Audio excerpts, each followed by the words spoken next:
panggung Mata Najwa oleh Kak Ari dan juga oleh Bayu. Baik, dorongan untuk menjaga supaya tidak punah.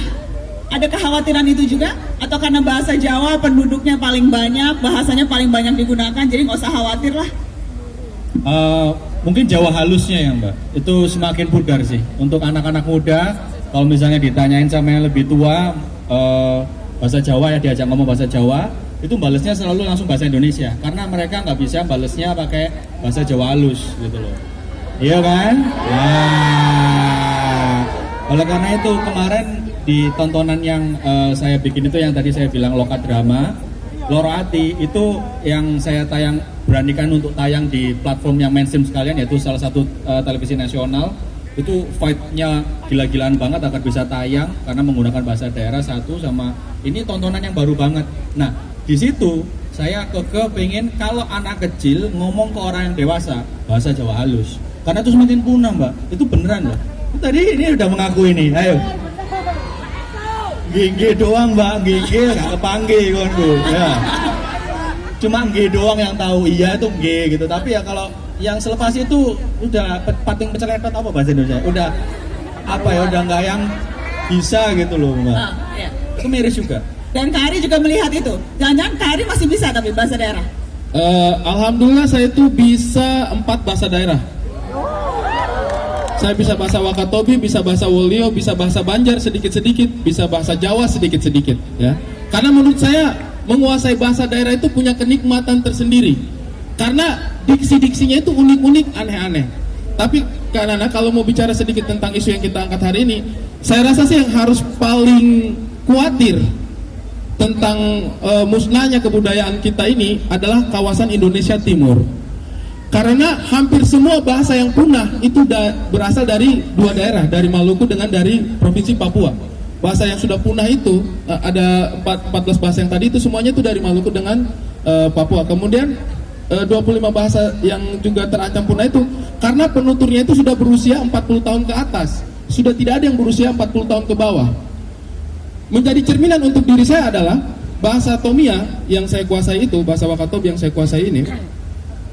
Di keluarganya saya, di generasinya saya, kami 5 bersaudara yang bisa menuturkan itu cuma tinggal saya sendiri. 4 adiknya saya cuma bisa paham tapi tidak bisa menuturkan. Sehingga kalau saya tidak berhasil ajar anaknya saya bahasa Tomia, maka bahasa itu akan punah di garis keturunannya saya. Itu yang sedang terjadi teman-teman. Jadi kalau di Jawa itu belum berasa, saya rasa sih di Indonesia Timur itu jauh lebih mengkhawatirkan. Mungkin tinggal 2 generasi aja.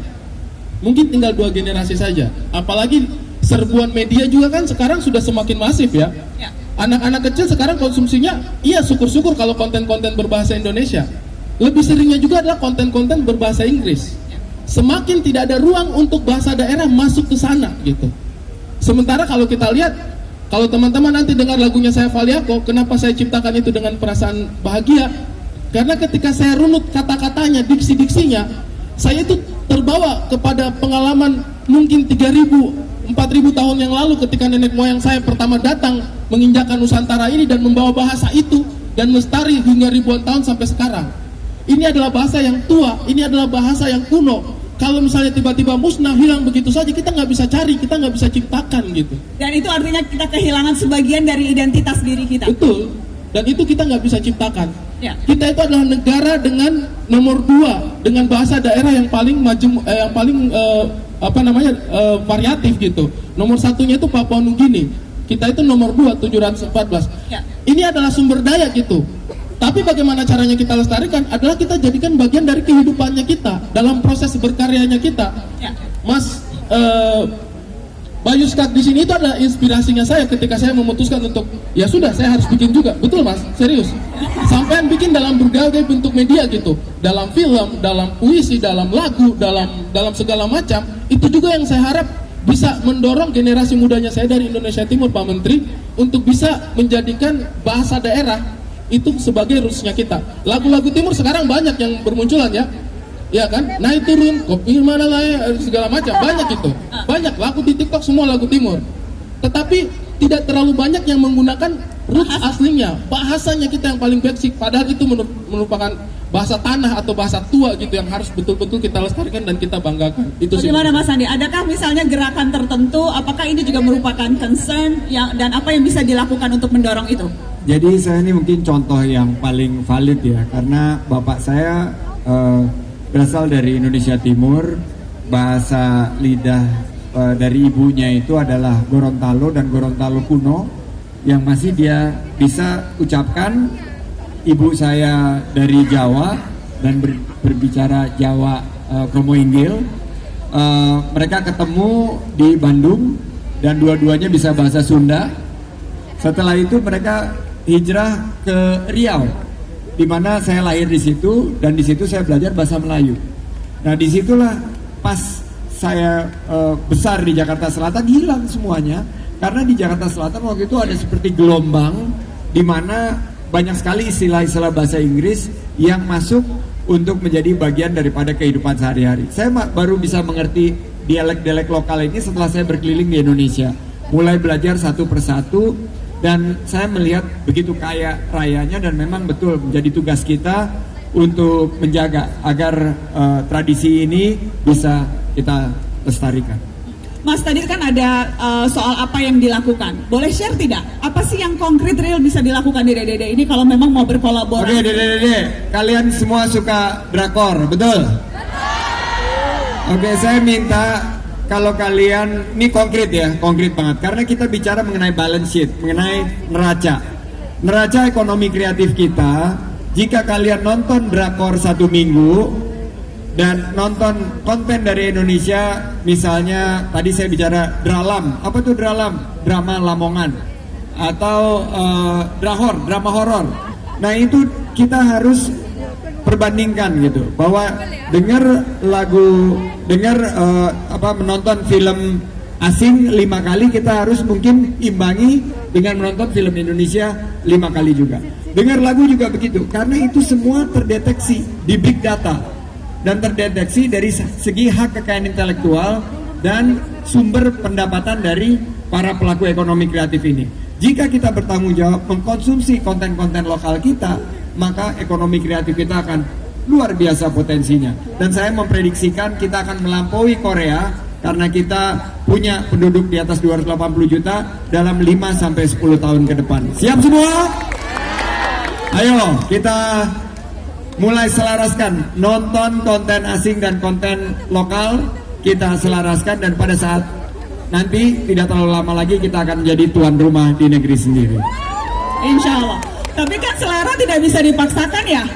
Kalau misalnya nggak suka atau merasa nggak cocok gimana? Nggak apa-apa, Anda pasti pertama-tamanya merasa janggal. Saya waktu pertama kali nonton film-film Bayu Skak juga merasa janggal, tapi karena sekarang ada subtitle dan ada juga kontekstual lokalnya, lama-lama suka juga kok, dan lama-lama juga enak didengar. Sama pertama saya disuruh dipaksa dengerin lagu Denny Caknan, waktu itu kalau kita lihat kok kayaknya asik banget ya, tapi karena kita nggak terbiasa, terus lama-lama saya denger, sekarang saya nggak bisa lari kalau nggak ada lagunya Denny Caknan yang mengiringi saya lari. Jadi karena membuka diri untuk mau mendengarkan hal yang baru, itu juga perlu ya? Iya, itu perlu, dan ternyata enak banget. Film-film kita juga luar biasa kerennya, dan menurut saya nggak usah diganti bahasanya, karena waktu kita nonton Money Heist, waktu lagi pandemi, kita nggak nonton versi bahasa Inggrisnya, tapi kita nonton versi lokalnya dengan membaca subtitlenya. Jadi apa yang dilakukan oleh Bayu Skak, oleh Mas Ari Kriting ini tentu kita perlu dukung, karena setiap kali kita mengkonsumsi konten lokal mereka, maka neraca ekonomi kreatif kita akan semakin baik untuk kita memastikan bahwa kita bisa menjadi negara maju. Oke, yang jelas kita harus tepuk tangan dong Mas Andi. Saya mau ngajak adik-adik naik ke atas panggung. Karena gini, kalau kita bicara soal tradisi, ya film sebagai medium yang paling lengkap. Di film bisa masuk unsur musik, bisa masuk unsur tari, bisa masuk unsur kuliner gitu ya. Fashion. Yes, bisa juga masuk fashion dan sebagainya. Jadi film itu medium yang lengkap. Tapi mari kita bedah satu-satu. Dan yang rasanya paling bisa dimengerti dan bisa masuk ke hati semua orang, itu biasanya lewat makanan atau kuliner. Setuju nggak? Nah, jadi saya mau ngajak teman-teman untuk praktek mempromosikan kuliner lokal. Akan ada 3 makanan di atas panggung nanti, dan siapa yang berani untuk jadi food vlogger, promo makanan kuliner lokal dari daerah tertentu, saya minta perwakilan 3 orang. Itu ada yang udah niat banget bawa poster, oke boleh, karena kamu udah niat banget bikin poster, boleh 1 ke situ. Yang di sini aku mau pilih. Yang tadi sudah laki, berarti ini yang perempuan. Yang perempuan boleh. Yang pakai topi hitam, yes. Yang pakai kacamata boleh naik sini. Aku mau 1 lagi. 1 lagi. Oke, yang baju kuning boleh naik ke atas. Oke, pertama kita akan review makanan apa nih. Boleh naik dulu, adek, silahkan di sini. Yang tadi udah aku pilih. Yes. Oke.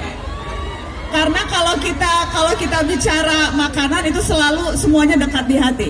Nah, ada contohnya nih. Aku mau nunjukin video contoh gimana caranya jadi food vlogger. Ini kebetulan yang melakukan contohnya ada di depan kita. Coba kita lihat dulu cuplikan videonya yang ini.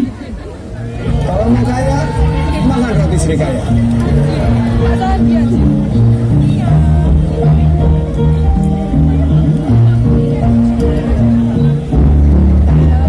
Kopi Asia.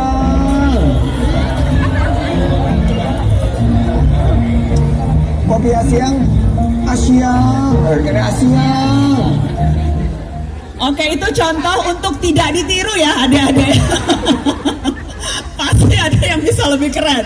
Mohon maaf Mas Sandi, itu tadi contohnya kurang merepresentasikan, bolehlah usahanya. Tapi nanti Mas Sandi akan bisa menilai. Nah, ini yang pertama, ini yang tadi Mas Sandi bilang, rawon. Rawon adalah sup terenak dunia versi vokatif. Tepuk tangan untuk rawon. Oke, kamu namanya siapa adek? Saya Ferdian Kusuma, kebetulan saya juga member dari komunitas narasi Jawa Timur. Saya juga member dari Gekraf, DPC Gekraf Lamongan, Pak. Wes. Salam Ekraf. Siapa nama panggilannya? Ferdian. Oke, kamu sekarang jadi food blogger, ini rawon. Jadi gimana caranya kamu mempromosikan rawon? Dicicipi dulu, kemudian harus meyakinkan.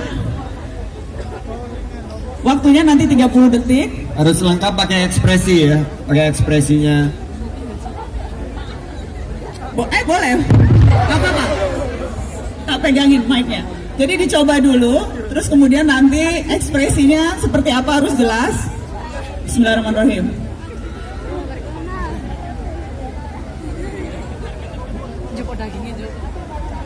Oke, ini udah mulai countdown-nya. Oh, jadi ternyata rawonnya ditaruh di nasi. Ada yang nasi ditaruh di rawon, Mas Menteri? Iya, dia ini tim rawon di atas nasi, bukan nasi dimasukkan ke rawonnya. Yes, memang orang beda-beda pendekatannya. Ya.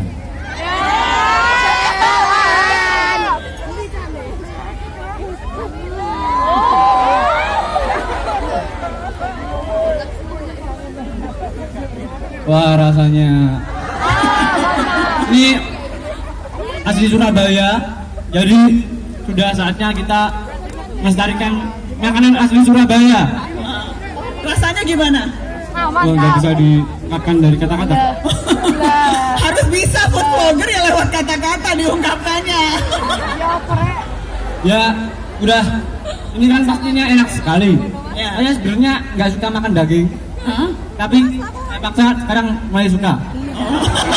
Ternyata vegetarian tapi dipaksa makan rawon. Oh, tetap suka ya? Iya. Oh gitu. Jadi saking enaknya vegetarian pun akhirnya insaf nggak jadi vegetarian lagi karena rawon gitu ya? Tuh. Kita kasih tepuk tangan dong.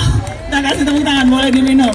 Oke, silahkan yang berikutnya kita akan ganti. Nah, kalau yang ini makanan khas dari daerahku adik-adik. Mas Menteri sergep loh. Yang ini es pisang hijau dari Makassar. Siapa yang mau? Adek, silakan. Yang pakai topi, ini es pisang hijau dari Makassar. Namanya siapa? Perkenalkan, nama saya Diva. Diva. Iya. Dari sekolah SMK Pawiatan. Dari SMK. Iya. Oke. Diva sudah pernah nyobain pisang hijau nggak? Belum. Belum pernah. Iya, belum. Waduh, ini jadi kali pertama. Iya. Oke, mudah-mudahan pengalamannya menyenangkan. Silakan Diva. Jeng jeng jeng. Silakan.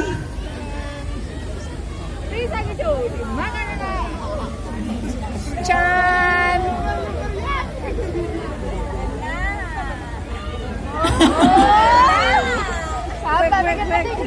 Oh masih mau nambah Mas, biar nambah dulu. Sampai habis. Ini mah lapar. Oke, gimana menggambarkan es pisang hijau dari Makassar? Enak banget loh Mbak, beneran. Pakai bahasa Jawa ya ini Mbak ya. Boleh. Rasanya nih enak banget, sumpah.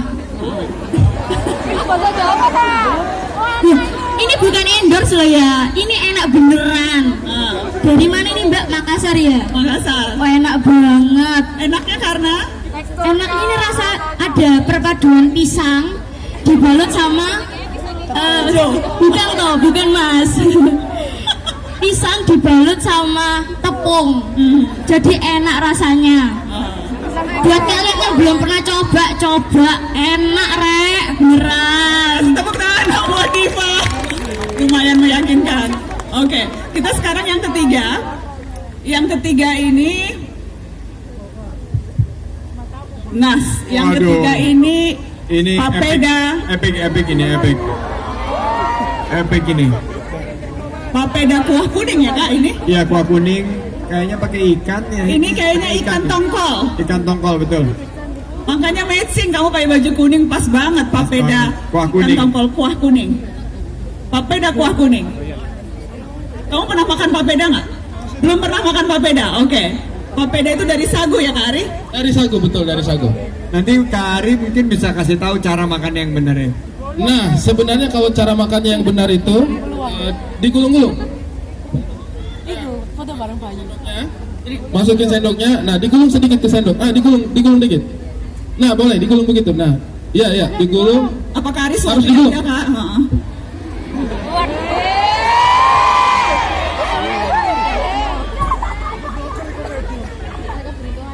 Iya, jatah keberuntungan. Agak digulung-gulung dikit, kayak mie memang.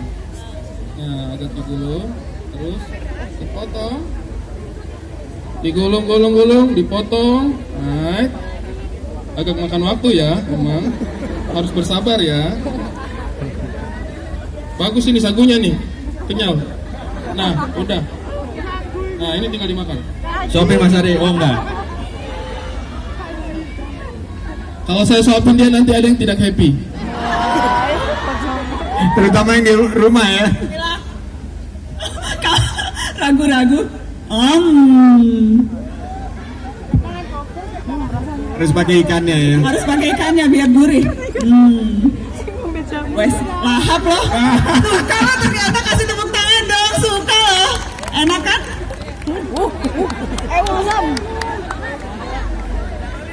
Oke, gimana menggambarkan papeda kuah kuning?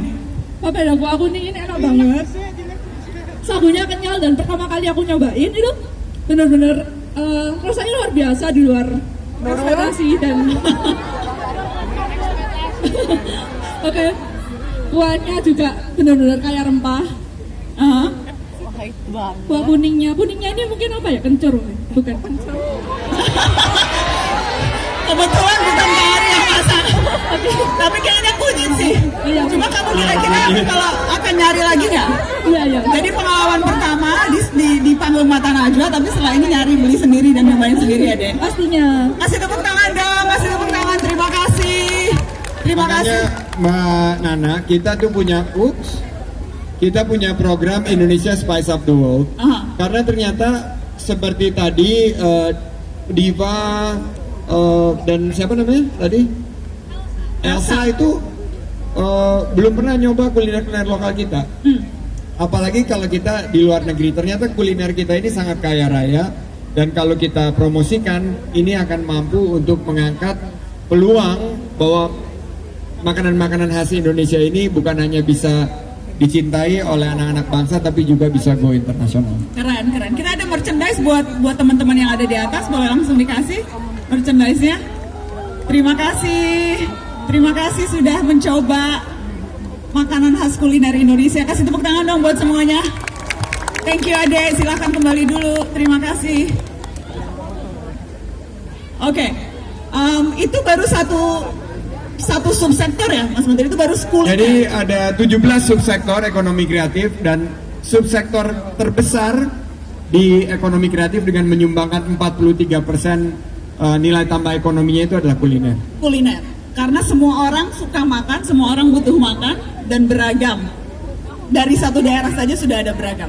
Kita juga mau melihat video yang ini, bagaimana kita bisa belajar dari negara lain dan apa yang bisa kita lakukan untuk membawa tradisi kita, budaya kita ke level global. Kita lihat yang ini. Nggak cuma berjaya di negeri sendiri, produk budaya negara-negara